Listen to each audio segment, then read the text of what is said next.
Welcome to the 7M Underground. And one of the bonus features that we have in our program is people are always asking me, well, what are you reading, Lance? And frankly, my best source of inspiration, I'll be honest with you, is my own son keeping me on the trail with books, because I think we all get locked into the stuff that we're already, reading. Like I have a variety of stuff that I get because I want to read what the liberals are saying. I want to read world affairs and all that stuff, as well as theology.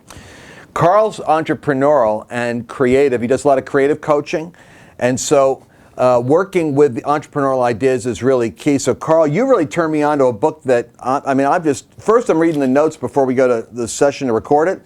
Then I'm really getting into the notes. Then I'm walking away by myself and making notes on his notes and asking him questions. That's when your children are actually educating you, is when, frankly, you've done the right job of educating them. So now, why did you pick this book?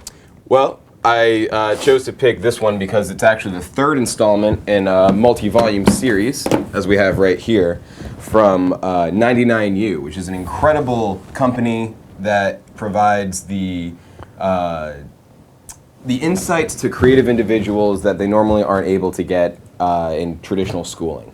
So the book that we're going to cover today is Make Your Mark, which is, again, the third installment, The Creative's Guide to Building a Business with Impact. And the publisher is, in case people want to get it? The publisher is 99U by Behance, so it's part of the Adobe family. So if you go to behance.com, you can check out all that they have available to them. And also their creator, or founder, Scott Belsky, has this also great book right here, which I would definitely recommend. And we're going to touch on this one down the line. I'll tell you, Carl turns me on to the best books and some of the most creative layouts for reading, enjoyable reading, not just reading, but I think these are like reading experiences. But let's not go there because we only got like 15 minutes on this broadcast. So, Carl, the real part of this I want to ask you about is art without distribution moves nobody. Science without explanations or advocacy will never be understood. In a sense, this book is arguing for artists to become entrepreneurs. And let's talk about that for a second. Okay. It's kind of like the old idea that if you go out into the world and nobody sees what you've done, have you really made an impact? And no, you haven't, because that's the whole point of an impact, especially if you're a creative individual. Now, there's so many creative artists, and they all have different nouns that they choose to go by. I don't want to assume their noun, but they have this incredible amount of talent and just this vast ideas, or a wealth of ideas inside of them. And if they don't have the ways of execution or the means to get it out there, then they're not going to be even a fraction of what they could have been. And so the quote that really got me, because I wrote my first book at 60 this year, and I've got journals and journals and journals, and I'll tell you, this really impacted me. Your ideas, unless captured, influences no one.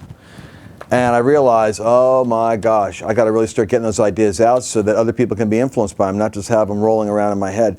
But it's not only about the ideas. These guys really do zero in on the art of creation, the entrepreneurial creation. We have a lot of like spiritually motivated creators and just flat out entrepreneurial people that watch us, like, we're out in the house here.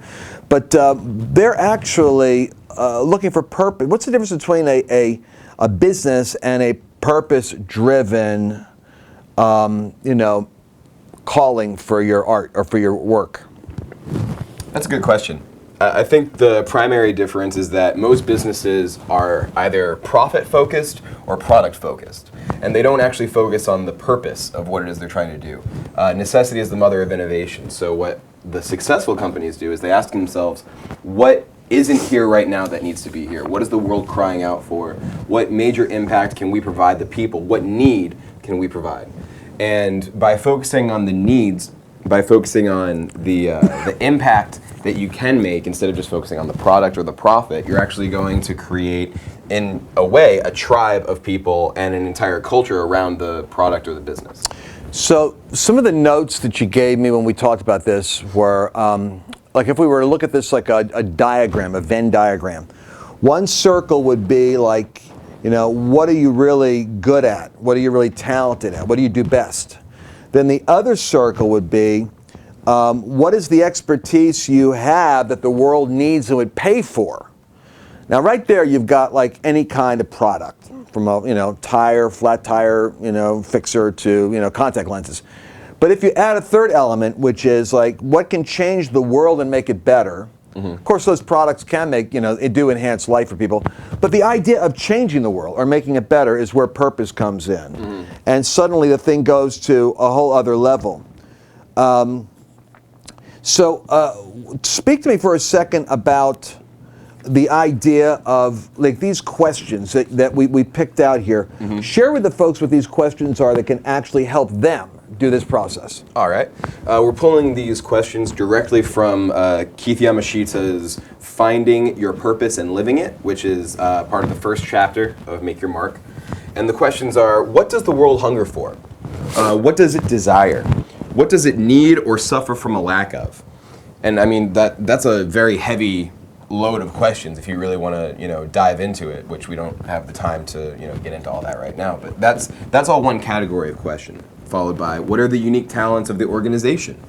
And always remember that organizations are more than the sum total of their parts, because they also have the kinetic energy of working together and being able to bounce ideas off of each other. And that's really what I'm very dedicated to, is the ideas and the formation of their actualizations and all of that type of thing. So the third question is, who has the company timelessly been? We were talking about this about, I believe it was Chili's. They've served veterans on Veterans Day for free for years and years. So for them, that's something that they were going to want to go into, or bring with them into the next season, if they so choose to branch out and evolve, what have you.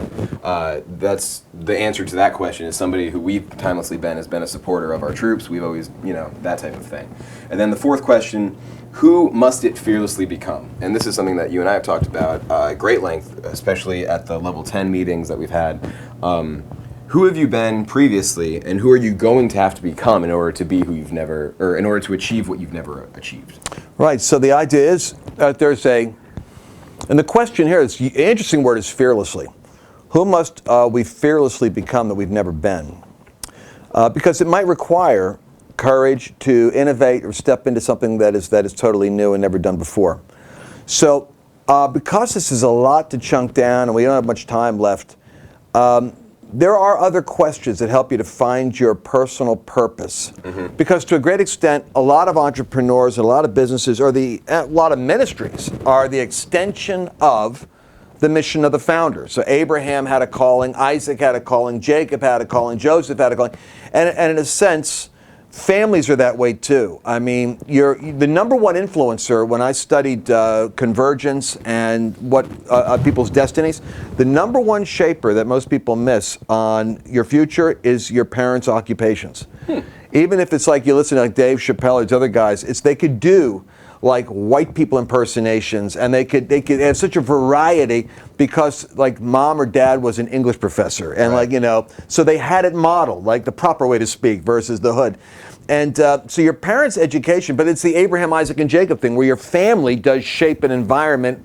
You may choose a different profession, but they shape something about you.